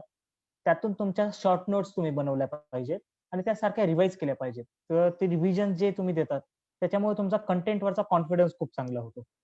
अ, अजून एक मुद्दा, की 3 तासामध्ये 20 प्रश्न सॉल्व्ह करायचे आहेत, तर ते खूप एक चॅलेंजिंग टास्क बनून जातं. आणि असे 2 पेपर लगातार एका दिवसात 3-3 तासाचे सोडवायचे असतात आणि असे 2 दिवस असतात. तर खूप मेंटली ड्रेन होऊन जातो माणूस. तर त्याची एक प्रॅक्टिस विद्यार्थ्यांनी ठेवली पाहिजे. यू-पी-एस-सी टाइप पॅटर्नमध्ये आपण एक सराव केला पाहिजे टेस्ट सीरीजचा. तर ते विद्यार्थ्यांसाठी मी खूप चांगलं सजेस्ट करेल आणि त्याचा फायदा कुठेतरी मला खूप चांगला झालाय, असं मला वाटतं. हे झालं मेन्ससाठी सर. तर मेन्समध्ये एनालिटिकल एबिलिटीज खूप महत्त्वाच्या आहेत. त्या एबिलिटीजवर विद्यार्थ्यांनी भर दिला, तर नक्कीच त्याचा फायदा होईल असं मला वाटतं. आता माझा इंटरव्ह्यू स्टेज येतं. सर इंटरव्ह्यूमध्ये एक इंटरव्ह्यू स्टेज ही यू-पी-एस-सीची अशी आहे, की तिथं तुमचं नॉलेज टेस्ट होत नाही. तिथं तुम्ही स्वतः टेस्ट होत असतात. त्यामुळे तुमच्या पर्सनॅलिटी ट्रेट्स ज्या आहेत, त्या तुम्ही डेव्हलप करणं खूप गरजेचं आहे. तो पहिला मुद्दा. दुसरा मुद्दा असा आहे, की UPSC interview like mock interviews देणं खूप महत्त्वाचं आहे. तर मी विद्यार्थ्यांना तेच सजेस्ट करेल, की यू मॉक इंटरव्ह्यूज द्या. खूप क्लासेस इंटरव्ह्यू अरेंज करत असतात. तर तो एक मुद्दा आहे. साठी आपण डिटेल्ड ॲप्लिकेशन फॉर्म भरतो. तर तो फॉर्मचा एक सारासार कॉम्प्रिहेन्सिव्ह एनालिसिस झालं पाहिजे. त्याच्यावर मला प्रश्न काय विचारले जाणार आहे. तो प्रश्न त्या प्रश्नांचा एक आपण आराखडा तयार केला पाहिजे आणि त्याची उत्तरं तयार करून ठेवले पाहिजे. तरी पण एवढी सगळी तयारी करूनही आपला यू इंटरव्ह्यू हा थोडासा अनएक्सपेक्टेड जात असतो. अनेक असे सरप्राइजेस मिळत असतात. अनेक अशा स्ट्रेसफुल सिच्युएशन्स येत असतात. तर मला असं वाटतं, की त्याच्यासाठी विद्यार्थ्यांनी तयार राहणं खूप गरजेचं आहे. आणि एवढंच मी सांगेल, की हे 3 टप्पे होते. यात वेगवेगळ्या आपल्या एनालिटिकल एबिलिटीज टेस्ट होतात. आपलं मेंटल टफनेस टेस्ट होतं. तर त्यासाठी विद्यार्थ्यांनी स्वतःला प्रिपेअर करणं अपेक्षित आहे. येस, निश्चित. आपण थोडंसं विषय वाईज आम्हाला थोडंसं मार्गदर्शन जर केलं समजा, आता समजा एन्व्हायर्नमेंटचा विषय आहे, इकॉनॉमिक्सचा विषय, आपले जे काही डिटेल्स विषय होते, विषय वाईज जर थोडंसं मार्गदर्शन केलं, तर त्याच्या नोट्स कशा प्रिपेअर केल्या पाहिजेत किंवा मग आन्सर शीट लिहिताना काय काळजी घेतली पाहिजे, या 2-3 मुद्द्यावरती थोडंसं मार्गदर्शन कराल तर? ओके. सर आधी नोट मेकिंग बद्दल सांगतो इन जनरल. येस. नोट मेकिंगचं एक लक्षात ठेवा, की विद्यार्थ्यांनी प्रिलिमिनरी आणि मेन्स एक्झामिनेशनच्या वेगवेगळ्या नोट्स बनवल्या पाहिजेत. प्रिलिम्सच्या नोट्सची रिक्वायरमेंट वेगळी आहे. तिथं फॅक्च्युअल इन्फॉर्मेशन किंवा तिथं काही नॉलेज टाइपचा पार्ट असेल, तो तिथं नमूद करणं खूप महत्त्वाचं आहे. आणि मेन्स एक्झामिनेशनमध्ये एखादा विषय असेल, तर त्याचं 360 डिग्री एनालिसिस करणं खूप महत्त्वाचं आहे. की समजा एखादा विषय असेल, की अपॉइंटमेंट ऑफ प्राईम मिनिस्टर. तर त्याच्यात त्याचे लीगल प्रोव्हिजन्स काय आहेत? Appointment of prime minister historically कशी झाली आहे? त्याचे एनालिटिकल मुद्दे काय आहेत? ते पूर्ण विद्यार्थ्यांनी तपासावे असं मला वाटतं. एखाद्या गोष्टीचे प्रोज आणि कॉन्स विद्यार्थ्यांनी घ्यावे आणि त्याचा वे फॉरवर्ड तुमच्या स्वतःच्या शब्दात तुम्ही लिहावा. तर अशा प्रकारे मेन्स आणि प्रिलिम्सच्या नोट्स वेगळ्या बनवाव्या अशा विद्यार्थ्यांनी सजेस्ट करेल. ऑनलाईन किंवा ऑफलाईन नोट्स हा एक खूप चर्चेचा मुद्दा असतो. आता विद्यार्थ्यांना मी सांगेल की ऑनलाईन नोट्सचा एक फायदा असा असतो की तुम्ही कोणत्याही नोट्स इझिली एडिट करू शकता. कोणताही एखादी कन्सेप्ट असेल तर ती Ctrl+F करून तुम्ही इझिली फाइंड करू शकता आणि त्या तुम्ही एडिट करू शकता. तर तो एक ऑनलाईन नोट्सचा फायदा आहे. अगदीच लॅपटॉप असणं गरजेचं नाहीये. मला माहित आहे की ग्रामीण भागातील खूप विद्यार्थी आहे. माझी पूर्ण नोट्स मी मोबाईलवर बनवल्या आहे. एव्हरनोट नावाचे ॲप असतं, तर त्याच्यात तुम्ही नोट्स बनवू शकता. थोडंसं सुरुवातीला कठीण जाईल, पण नक्कीच त्यानंतर आपल्याला सवय पडून जाते. तर ते कुठेतरी विद्यार्थ्यांनी बघावं. आता विषयावाईज मी येतो, की पहिला विषय पॉलिटी आहे. अगदीच खूप महत्त्वाचा विषय आहे. प्रिलिमिनरी आणि मेन्स एक्झामिनेशनमध्ये अगदी खूप जास्त प्रश्न विचारले जातात. तर स्टँडर्ड बुक लिस्ट जे आहे, की एम लक्ष्मीकांत वगैरे, तर ते विद्यार्थ्यांनी वारंवार रीड करावे आणि त्याच्या आपल्या शॉर्ट नोट्स असणे मी विद्यार्थ्यांकडून एक्स्पेक्टेड आहे. तो पहिला मुद्दा. दुसरा मुद्दा की पॉलिटीमध्ये कन्सेप्च्युअल क्लॅरिटी असणं खूप गरजेचं आहे. कारण की दिवसेंदिवस इयर बाय इयर UPSC हे कन्सेप्च्युअल क्वेश्चन विचारत आहे. तर तो एक मुद्दा झाला. हे झालं पॉलिटीसाठी. दुसरा विषय आहे इकॉनॉमिक्स. इकॉनॉमिक्समध्ये सुद्धा अगदी कन्सेप्च्युअल क्लॅरिटी करणं खूप गरजेचं आहे. इकॉनॉमिक्ससाठी बेसिक NCERTs रीड करणं विद्यार्थ्यांना मी सजेस्ट करेन. त्या सोडून संकेत गणित नावाचं एक बुक आहे. ते बुक जर विद्यार्थ्यांनी वाचलं तर त्यांच्या कन्सेप्ट खूप चांगल्या क्लिअर होतील असं मला वाटतं. इकॉनॉमिक्ससाठी एक लक्षात घ्या की इकॉनॉमिक सर्व्हे जे गव्हर्नमेंट हे करत असतं, रिलीज करत असतो. तो इकॉनॉमिक सर्व्हे वाचणं खूप गरजेचं आहे आणि बजेट सुद्धा गव्हर्नमेंटने कोणचं दिलं आहे ते माहीत असणं खूप गरजेचं आहे. तर त्याचं एनालिसिस विद्यार्थ्यांनी करून घ्यावं. ते एनालिसिस मेन्ससाठी तुमच्या उपयोगाला येईल. हे झालं इकॉनॉमिक्ससाठी. एन्व्हायर्नमेंट हा विषय जो आहे तो थोडासा फॅक्च्युअल विषय आहे. तर त्याच्यामध्ये नॉलेज गॅदर करण्यावर विद्यार्थ्यांनी जास्त भर द्यावा, की एखादा नॅशनल पार्क कुठे आहे? ते प्रिलिमिनरीमध्ये अगदी सहजपणे विचारलं जातं. तर त्याचं एक लिस्ट बनवावी विद्यार्थ्यांनी. काही चार्ट्स बनवावे, की जे रिवाईज करताना तुम्हाला सोपे जातील. मेन्ससाठी एन्व्हायर्नमेंटचे एनालिटिकल पॉइंट्स बघावेत, की क्लायमेट चेंज सध्या खूप महत्त्वाचा मुद्दा आहे. तर त्याचं बाबा काय आहे? त्याचं प्रोज आहेत, कॉन्स आहेत, त्याचे वे फॉरवर्ड काय आहेत? तर त्या टाइपमध्ये विद्यार्थ्यांनी नोट्स बनवावेत. तर हे झालं एन्व्हायर्नमेंट या विषयासाठी. सायन्स अँड टेक्नॉलॉजी हा विषय आहे. त्याच्यासाठी कोर असं तुम्हाला वाचण्यात काही गरजेचं नाही आहे. करंट अफेअर्सचं थोडंसं विद्यार्थ्यांनी बघावं. क्लासेसचे करंट अफेअर्सचे मॅगझिन्स असतात. ते मॅगझिन्स वाचले तरी जमतील. तर सायन्स अँड टेक्नॉलॉजीसाठी फक्त करंट अफेअर्स कव्हर केले तरी चालेल असं मला वाटतं. त्यानंतर काही वेगळे मुद्दे आहेत, की हिस्ट्री असेल. हिस्ट्रीसाठी स्टँडर्ड टेक्स्ट बुक आहे, की स्पेक्ट्रम हे खूप जण रेफर करतात. खूप जण बिपिन चंद्र रेफर करतात. तर त्याचे मल्टिपल रिव्हिजन्स झाल्या पाहिजेत असं विद्यार्थ्यांनी बघा. कारण की थोडंसं फॅक्च्युअल इन्फॉर्मेशन असल्यामुळे जर वारंवार तुम्ही वाचलं, तर ते कुठेतरी त्याच्यावर कॉन्फिडन्स तुम्हाला येतं आणि त्याच्यावरचे क्वेश्चन सॉल्व्ह तुम्ही करू शकता. तर तिथं विद्यार्थ्यांनी लक्ष द्यावं. त्यानंतर जिओग्राफी हा विषय आहे. एस्पेशली इंजिनिअरसाठी किंवा मेडिकल बॅकग्राऊंडचे जे विद्यार्थी असतात, त्यांना सुरुवातीला तो थोडासा टफ जातो विषय. तर विद्यार्थ्यांना मी असं सजेस्ट करेल की तो विषय 1-2दा चांगला वाचून घ्यावा. ऑनलाईन एखादे व्हिडिओज असतील तर ते पहावे विद्यार्थ्यांनी, की जेणेकरून तुम्हाला तो कन्सेप्च्युअल क्लॅरिटी येण्यास मदत होईल. आणि त्याच्यानंतर शॉर्ट नोट्स विद्यार्थ्यांनी बनवाव्या. तर हे झालं जिओग्राफीसाठी. तर असं मला वाटतं, की अशा मी विषयांची प्रत्येक विषयाची स्ट्रॅटेजी लक्षात घ्यावी. कोणता विषय फॅक्च्युअल आहे, तर त्याला फॅक्च्युअल नॉलेज गॅदर करावं. कोणत्या विषयासाठी कन्सेप्च्युअल क्लॅरिटी महत्त्वाची आहे, तर त्यासाठी कन्सेप्च्युअल क्लॅरिटी विद्यार्थी. येस, धन्यवाद. अनेक प्रेक्षक आपल्यासोबत जोडले गेलेले आहेत, प्रश्नही विचारतायत. त्यातले काही मोजके प्रश्न आपण घेणार आहेत. काही जण असं विचारतायत की मराठी आणि इंग्रजी हे जे माध्यम आहे यापैकी कुठलं माध्यम असलं पाहिजे आणि त्याचा त्या भाषेच्या माध्यमाचा काही फरक आपल्या रिझल्ट वरती म्हणा किंवा इंटरव्ह्यू मध्ये म्हणा याच्यावरती काही पडतो का? ओके. सर पहिली मुद्दा की मराठी का इंग्लिश? ते विद्यार्थ्यांनी स्वतःहून निर्णय घ्यावा. कारण की तुमचं इंग्लिश जर खूपच वाईट असेल किंवा तुम्हाला बेसिक इंग्लिश रीडिंगमध्ये प्रॉब्लेम असेल, तर मराठी माध्यम तुम्ही घेऊ शकता. अगदीच मेन्स एक्झामिनेशन पूर्णपणे मराठीत लिहिता येते. इंटरव्ह्यू देखील पूर्णपणे मराठीत देता येतो. तर तो झाला पहिला मुद्दा. UPSCला एक लक्षात घ्या, की तुमचं फ्लुएंट इंग्लिश लागत नाही. UPSCला एक बेसिक मिनिमम इंग्लिश लागते, की तुम्हाला लेजिबल इंग्लिश लिहिता आलं पाहिजे मेन्ससाठी आणि इंटरव्ह्यूसाठी एक बेसिक मिनिमम इंग्लिश तुम्हाला बोलता आलं पाहिजे. तर ते जर असेल तर इंग्लिशमध्ये प्रिपरेशन करण्यात काही हरकत नाही. कारण की इंग्लिशमध्ये स्टडी मटेरियल्स खूप चांगले उपलब्ध आहेत. इंग्लिशमध्ये गाईडन्स खूप चांगलं उपलब्ध आहे आणि ऑनलाईन मटेरियल देखील इंग्लिशमध्ये खूप चांगले आहेत. माझं स्वतःचं इंग्लिश खूप फ्लुएंट नाही आहे. तरीही मी प्री आणि मेन्स आणि इंटरव्ह्यू ह्या तिन्हीमध्ये माझी लँग्वेज इंग्लिश होती. मला काहीही अडचण आली नाही. तर ते मी विद्यार्थ्यांना सांगेल. तर मराठी माध्यमातील विद्यार्थ्यांना काही डिसएडव्हान्टेज आहे का? अगदीच नाही. खूप चांगले मराठी माध्यमातून क्लिअर झालेले विद्यार्थी आहेत. अगदी 2017 बॅचचे अन्सार शेख असतील. पूर्णपणे मराठीतून प्रिपरेशन केली आहे आणि म्हणजे 21व्या वर्षी IAS झाले आहेत.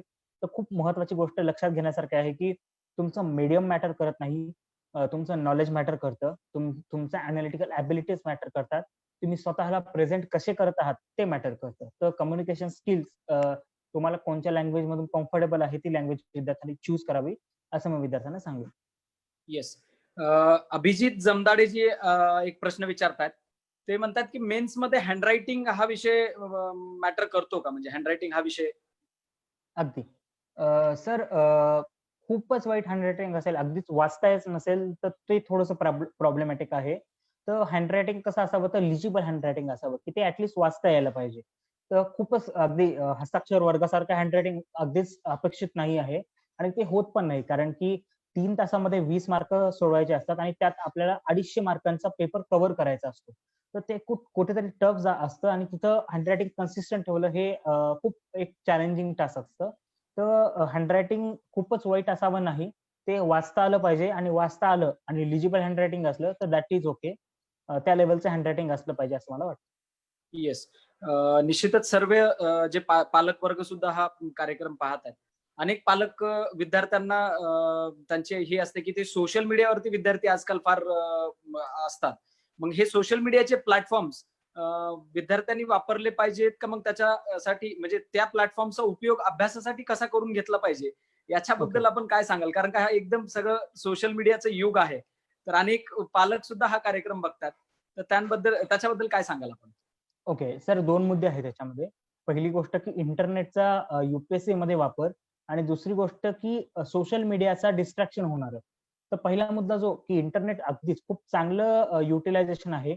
अनेक असे मटेरियल्स विद्यार्थ्यांना रेडीमेड ऑन देअर मोबाईल्स भेटत आहेत आणि खूप चांगले जे मटेरियल्स जे फक्त दिल्लीच्या विद्यार्थ्यांना अवेलेबल होते, ते आता सर्वत्र अवेलेबल होत आहेत. त्यामुळे इंटरनेटनी इक्वालिटी ऑफ अपॉर्च्युनिटीज आणल्या आहेत आणि त्याचा खूप चांगला वापर विद्यार्थी करून घेऊ शकतात, हा पहिला मुद्दा.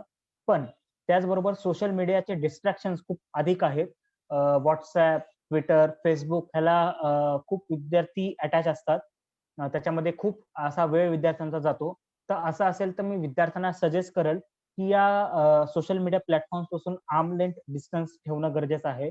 माझा स्वतःचा अनुभव असा होता, की मी अजूनही Facebookवर नाही आहे. प्रिपरेशनला स्टार्ट करण्याच्या आधी मी जे डिॲक्टिव्हेट अकाउंट आहे ते अजूनही ॲक्टिव्ह झालेलं नाहीये. अगदीच आता अलीकडे मी Instagramवर ॲक्टिव्ह झालो आहे आणि अगदी अलीकडेच मी WhatsApp सुद्धा इन्स्टॉल केलेलं आहे. तर नक्कीच ते डिस्ट्रॅक्शन कुठेतरी ॲट द बे ठेवणं गरजेचं आहे. तो मी एक विद्यार्थ्यांना ॲडवाइस करेल.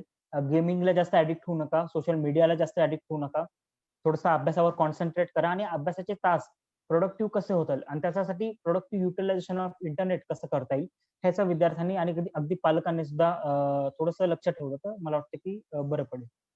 निश्चित. आपल्यासोबत आदिनाथ पाटील आहेत. ते प्रश्न विचारतात की GS4 साठी काय बुक लिस्ट त्यांना सजेस्ट कराल? ओके. सर GS4 साठी मी लुकमान IASचं मटेरियल वापरलं होतं. हँड रिटन नोट्स होत्या. त्यानंतर श्रीकृष्ण पांचाळ सर महाराष्ट्रातील टॉपर होते 2017 साली if I am not wrong. तर त्यांच्या 26 पानी नोट्स आहेत. त्या मी रेफर केल्या होत्या. त्यानंतर केस स्टडीज तुम्हाला इंटरनेटवरून खूप गोळा कराव्या लागतात. अगदी IAS, IPS ऑफिसर्सच्या केस स्टडीज, त्यानंतर खूप ग्रेट लीडर्स असतील की महात्मा गांधीजी, त्यानंतर मार्टिन लुथर किंग ज्युनियर, त्यानंतर एखादे अनेक महापुरुष असतील तर त्यांच्या लाईफमधील लेसन्स ॲज अ एक्झाम्पल्स म्हणून तुम्ही लिहिले पाहिजे आणि त्यात आन्सर रायटिंग खूप चांगली जास्त केली पाहिजे. तर GS4 साठी हा एक माझा बेसिक प्रिपरेशन प्लॅन होता. केस स्टडीजसाठी केस स्टडीजचे टेम्पलेट्स बनवा, केस स्टडीज लिहून काढा आणि त्या तुमच्या टॉपर्स सोबत कम्पेअर करा. टॉपरच्या आन्सर शीट्स थोड्याशा पहा. एवढं मी सजेस्ट करेल विद्यार्थ्यांना. येस. अनेक प्रश्न येत आहेत. त्यातला आता एक शेवटचा प्रश्न आपण असा घेऊयात की पॉलिटिकल सायन्स ऑप्शनल घेतल्यावर त्याचा उपयोग GS2 ला होतो का? असा एक प्रश्न आहे विद्यार्थ्याचा. ओके. सर सुरुवातीला मी पॉलिटिकल सायन्सच घेतला होता, पण मी तो 4 दिवसात चेंज केला. पण नक्कीच माझे अनेक मित्र आहेत ज्यांनी PSIR ऑप्शनल आहे. तर खूप फायदा होतो नक्कीच GS2 मध्ये. अगदी कारण की पॉलिटीचा आणि इंटरनॅशनल रिलेशनचा ओव्हरलॅपिंग सिलेबस आहे पॉलिटिकल सायन्स ऑप्शनल सोबत. तर नक्कीच तो फायदा होणार आहे. हावेवर जर पॉलिटिकल सायन्सची लँग्वेज जर जनरल स्टडीजच्या पेपरमध्ये आली तर निगेटिव्ह मार्किंग सुद्धा होऊ शकते. अनेक असे माझे मित्र आहेत की ज्यांचा पॉलिटिकल सायन्सला 300 प्लस स्कोर आहे, पण GS2 मध्ये त्यांनी 100 क्रॉस केले नाहीयेत. तर ते कुठेतरी विद्यार्थ्यांना मनात ठेवावं लागतं आणि जनरल स्टडीज मध्ये ऑप्शनलची रायटिंग येणार नाही, हा कुठेतरी एक कॉन्शियसनेस नक्कीच ठेवावा लागतं. तर पॉलिटिकल सायन्स खूप चांगला ऑप्शनल आहे. इयर बाय इयर रिझल्ट खूप चांगले आहेत, तर विद्यार्थ्यांनी नक्कीच तो घेण्यास काही हरकत नाही असं मला वाटतं. मंदारजी, आपला ऑप्शनल कोणता होता हे सांगाल? विद्यार्थ्यांचा प्रश्न आहे. ओके सर, माझा ऑप्शनल अँथ्रोपॉलॉजी हा होता. Okay, fine. Yes. अगदी शेवटचे 1-2 प्रश्न घेतो आता, की आता महत्वाचा विषय की आपण थोड्या दिवसामध्ये प्रशासनामध्ये दाखल व्हाल. कदाचित महाराष्ट्रही आपल्याला केडर मिळू शकेल. तर प्रशासनामध्ये दाखल झाल्याच्या नंतर नेमकं कोणत्या विषयावरती आपल्याला काम करायला आवडेल, याच्याबद्दल काय सांगाल? अगदी. युपीएससीच्या प्रवासामध्ये सर एका एनजीओ सोबत असोसिएटेड होतो, त्यामुळे मला ज्ञानप्रबोधिनी एनजीओचं नाव आहे. त्यामध्ये अनेक विलेजेस व्हिजिट करण्यासाठी अपॉर्च्युनिटी मिळाली, ग्रामसभाच मिळाल्या. त्यामुळे रुरल डेव्हलपमेंटकडे थोडंसं इन्क्लिनेशन आहे. त्याचबरोबर मी ज्या भागातून येतो, बीड भागातून येतो, मराठवाड्यातील एक खूप मागास भाग आहे. अनेक सोशल इंडिकेटर्स वाईट आहेत. पाणी प्रश्न खूप इंटेन्स आहे बीडमध्ये. मी स्वतः तो डोळ्यांनी पाहिला आहे की 13-13 दिवसांनी घरी पाणी येतं. तर तो पाणी प्रश्न सुद्धा मला असं वाटतं की महाराष्ट्रासाठी खूप महत्वाचा आहे. त्याचबरोबर महिला सक्षमीकरण हा एक खूप महत्वाचा मुद्दा आहे की बीडमध्ये आजही बालविवाह खूप रॅम्पंट आहेत. स्त्रीभ्रूण हत्येसाठी खूप पूर्ण देशात कुठेतरी एक निगेटिव्ह पब्लिसिटी बीड जिल्ह्याची आहे. तर ती कुठेतरी मला असं वाटतं की तो मुद्दा आता आपण खूप सिरियसली घेणं महत्वाचं आहे. तर नक्कीच ह्याच्यामध्ये काम करण्याचा जर चान्स मिळाला तर ती एक आवड असेल आणि लोकाभिमुख ऍडमिनिस्ट्रेशन देणं आणि त्याच्यासाठी लागणाऱ्या स्किल्स आता ऑक्टोबर पासून सुरू होणाऱ्या ट्रेनिंग्स मधून घेणं, त्या तरी सध्याच्या माझ्या प्रायोरिटी आहे. निश्चित आपण बीड सारख्या भागात न येता, आम्ही सुद्धा मराठवाड्यात येतो. मराठवाडा असेल, महाराष्ट्र असेल, आपण संबंध महाराष्ट्राला एक चांगला अधिकारी म्हणून आपण आम्हाला हे द्याल. जाता जाता एक शेवटचा प्रश्न. अनेक विद्यार्थी इथं प्रश्न विचारतायत, अनेक व्ह्युअर्स आपल्याकडे विद्यार्थी पालक आहेत. सर्वांचे प्रश्न वेळेच्या अभावी आपण घेऊ शकत नाही. परंतु जाता जाता विद्यार्थ्यांना काय आपण सल्ला द्याल किंवा काय एक सूत्र द्याल? ओके. सर 3 गोष्टी महत्वाच्या आहेत युपीएससी प्रवासामध्ये. मेंटल टफनेस, जी तुमची प्रत्येक स्टेजवर चेक होत जाणार आहे. फेल्युअर्स येतील, पहिल्या अटेम्प्टमध्ये क्लिअर होताल ही गॅरंटी नाहीये. तर तेवढ्या मेंटली टफ विद्यार्थ्यांनी राहावं. Secondly physical fitness. It is not that की तुम्ही जिम वगैरे केली पाहिजे, पण फिजिकल फिटनेस 12 तास अभ्यास जर एका दिवसात करायचा असेल, तर ते फिजिकल फिटनेस खूप महत्वाची आहे असं मला वाटतं. आणि तिसरे आहे की इंटेलेक्च्युअल शार्पनेस, की तुमची अॅनालिटिकल स्किल्स तुम्ही कशा डेव्हलप करत आहात, करंट अफेअर्स तुम्ही कशा इन टच आहात, तर ते खूप महत्वाचं आहे. विद्यार्थ्यांनी मेंटल बॉकडाऊन होऊन जाऊ देऊ नका, मेंटल स्ट्रेस घेऊ नका आणि स्वतःचं सेल्फ पॅरेंटिंग करत राहा, सेल्फ अनालिसिस करत राहा. मी बरोबर ट्रॅकवर आहे का हे विद्यार्थ्यांनी कुठेतरी नेहमी चेक केलं पाहिजे. आणि एवढंच मी सांगेल, विद्यार्थ्यांना सगळ्यांना मी ऑल द बेस्ट देईल. जर कोणाला काही प्रश्न असतील तर माझ्या इंस्टाग्रामला ते मला विचारू शकतात. तर एवढं मी विद्यार्थ्यांना सांगेल आणि कुठेही घाबरून जाऊ नका, एवढाच मी सल्ला दिला. आणि मी महाराष्ट्र युवा काँग्रेसचे मी आभार व्यक्त करतो की मला हा खूप चांगला प्लॅटफॉर्म विद्यार्थ्यांशी इंटरॅक्शन करण्यासाठी त्यांनी उपलब्ध करून दिला. धन्यवाद. येस, छोटासा एक प्रश्न एक एक जण विचारतात, खूप जण, की ऑनलाईन साइट्स बद्दल आपण थोडस काही साइट्स सांगाल? अगदी थोडं. अगदीच. Yes. प्रिलिमिनरी एक्झामिनेशन साठी जीके टुडे नावाची एक साईट आहे, ज्याच्यामध्ये फॅक्च्युअल इन्फॉर्मेशन खूप चांगली असते. इनसाइट्स ऑन इंडिया ही एक साईट आहे की ज्याच्यामध्ये तुम्ही तुमचे आन्सर्स लिहून तिथे रिव्ह्यू साठी टाकू शकता. अजून एक दृष्टी आयएस नावाची एक साईट आहे, ज्याच्यामध्ये मेन्सचे पॉइंट ऑफ व्ह्यू खूप चांगले भेटतात. आणि युट्यूब चॅनल काही आहेत. ओनली आयएस नावाचे युट्यूब चॅनल आहे की जिथे द हिंदू या पेपरचं अनालिसिस तो करून देत असतो. तर ज्यांना पेपर वाचण्यासाठी खूप टफ जात आहे, तर तिथं विद्यार्थी जोडू शकतात. आणि टेलिग्रामचे अनेक चॅनल्स आहेत की जिथं असे पेपर्स वगैरे अवेलेबल असतात. तर एवढे मी रेफर केले होते. तर हे नक्कीच खूप चांगलं युटिलायझेशन होऊ शकतं त्याचं, असं मला वाटतं. अगदी अनेक पालक आहेत, अनेक विद्यार्थी आहेत, त्यांचे अनेक प्रश्न येत आहेत. प्रत्येकाचे प्रश्न जवळपास आम्ही कव्हर करण्याचा प्रयत्न केलाय. भविष्यामध्येही आपण मंदार पत्कीजी यांच्यासोबत इंस्टाग्रामच्या माध्यमातून किंवा मेलच्या माध्यमातून आपण त्यांना प्रश्न विचारू शकता. आणि मी मगाशी जसं म्हणालो की महाराष्ट्र प्रदेश युवक काँग्रेसच्या वतीनं आम्ही भविष्यामध्ये एक निवासी शिबिराचं आयोजन महाराष्ट्रातल्या विद्यार्थ्यांसाठी या युपीएससीच्या यशवंतासोबत करायचा प्लान महाराष्ट्र प्रदेश युवक काँग्रेसचे अध्यक्ष सत्यजित दादा तांबे यांच्या मार्गदर्शनाखाली करणार आहे. तर मी बालाजी गाडे पाटील यांना विनंती करणार आहे की आपण आता कार्यक्रमाच्या समारोपाकडे जाऊयात. काही प्रश्न आपलेही असतील तर आपण घेऊ शकता. मंदारनी आता या ठिकाणावरती सर्व त्यांचा प्रवास आणि विद्यार्थ्यांना एकंदरीत मार्गदर्शन या ठिकाणावरती केलेलं आहे. एक अधिकारी म्हणून एक शेवटचा एक दोन प्रश्न मी या ठिकाणावरती घेतो. आता आपण अधिकारी आहात, प्रशासनात जात आहात. भारतीय लोकशाहीकडे, सध्याच्या परिस्थितीकडे आणि एकंदरीत लोकशाहीच्या प्रवासाकडे आपण कशा पद्धतीने पाहता? काय वाटतं आपल्याला? देशामध्ये लोकशाही रुजली नाही रुजली, काय वाटतं?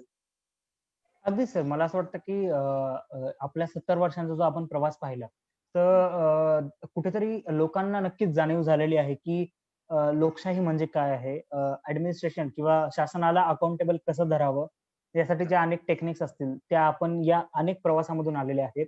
आपण काही ब्लॅक स्पॉट्स बघितले आहेत, काही आपण अशा गोष्टी बघितल्या आहेत की मला असं वाटतं की ज्याने आपली लोकशाही आणखी दृढ झाली. तर नक्कीच भारतीय लोकांनी, भारतीय प्रशासनाने आणि भारतीय शासनाने काही ट्विस्ट अँड टर्न्स पाहिले आहेत, पण मला असं वाटतं की त्याच्यामधून आपण खूप स्ट्रॉंग असे इमर्ज झालेलो आहोत आणि डे बाय डे आपण लोकशाही रुजू करत जातो अशी अपेक्षा कुठेतरी मी नक्कीच व्यक्त करतो.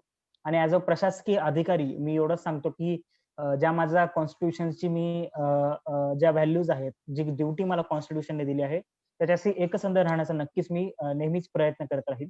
एवढंच मी प्रशासकीय अधिकारी म्हणून सांगतो. ओके, अगदी धन्यवाद मंदारजी. यानंतर बालाजी, हा हा यानंतर मी कार्यक्रमाचा समारोप करत असताना एक गोष्ट विनंती सर्वांना करणार आहे की उद्या संध्याकाळचा कार्यक्रम सायंकाळी 7 वाजताचा. आज रविवारच्या ह्याच्यामुळे आपण सकाळी कार्यक्रम घेतला हा 11 वाजता. दररोज सायंकाळी आपण कार्यक्रम 7 वाजता घेतोय. तर उद्या संध्याकाळी महाराष्ट्र प्रदेश युवक काँग्रेसच्या ऑफिशियल पेजवरती हा कार्यक्रम होणार आहे सायंकाळी 7 वाजता. आणि उद्या आपल्यासोबत राहणार आहेत की राहुल चव्हाण, ज्यांचा ऑल इंडिया रँक हा 109 आहे. ते आपल्यासोबत उद्या सायंकाळी 7 वाजता जॉईन होणार आहेत युपीएससीच्या यशवंतांसोबत बोल अनुभवाचे या कार्यक्रमामध्ये. एकंदर मंदारजी आणि आमचे सहकारी मित्र बालाजी पाटील, आपल्या दोघांचे खूप खूप आभार. या कार्यक्रमामध्ये आपण वेळ दिलात आणि प्रेक्षकांचे खूप खूप आभार. आपण या सर्व कार्यक्रमाला चांगला प्रतिसाद देत आहात. धन्यवाद. धन्यवाद.